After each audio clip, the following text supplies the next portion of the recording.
अब हमारा अगला चैप्टर जो है वो है अर्थमेटिक प्रोग्रेशंस। बहुत इजी चैप्टर, 2-3 फॉर्मूला का ध्यान में रखना है, क्वेश्चंस बहुत आसानी से बन जाएंगे।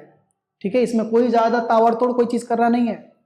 ठीक है, देखो कोई भी अगर सीक्वेंस ऑफ नंबर्स एपी में तब कहलाएगा जब हर एक टर्म्स के बाद मतलब टर्म्स के बीच में कॉमन डिफरेंस क्या होगा, सेम होगा। ठीक है, जैसे कि 2, 4, 6, 8, 10 ये क्या है, एपी है। क्यों? क्योंकि 2 और 4 के बीच में जो कॉमन डिफरेंस है, 4 और 6 के बीच में जो कॉमन डिफरेंस है, 6 और 8 के बीच में जो कॉमन डिफरेंस है वो सेम है। ये भी एपी है। 10, 20, 30 कॉमन डिफरेंस 10, 10 का है। समझ में आ गया बात? तो कॉमन डिफरेंस कैसे निकलते हैं भाई?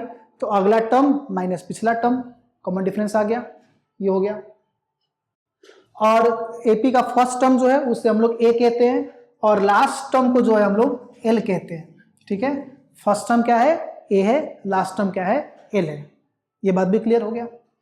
अब एपी खास करके दो टाइप्स के होते हैं, एक होता है फाइनाइट एपी, एक होता है infinite AP. Just for information, जो स्टार्ट होकर खत्म हो जाए फाइनाइट, जो स्टार्ट हो जाए लेकिन खत्म ही ना हो तो इनफाइनाइट।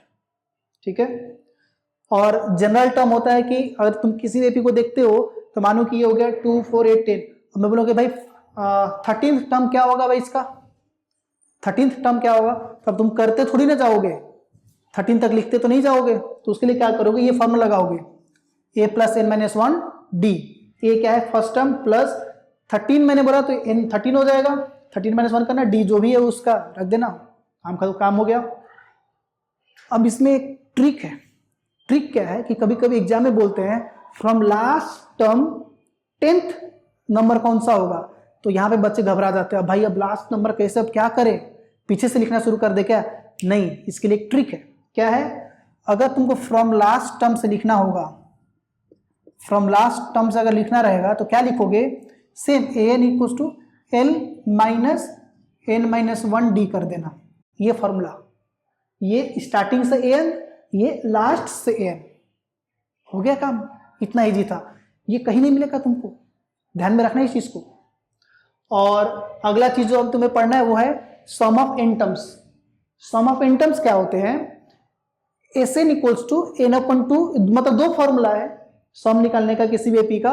पहला है कि s n equals to n upon two 2a plus n minus 1 d, terms सब पता है तुमको क्या क्या है। और तुमको दूसरा है s n equals to n upon two a plus l, दोनों फॉर्मूला है, याद कर लें तुम्हारा काम हो जाएगा।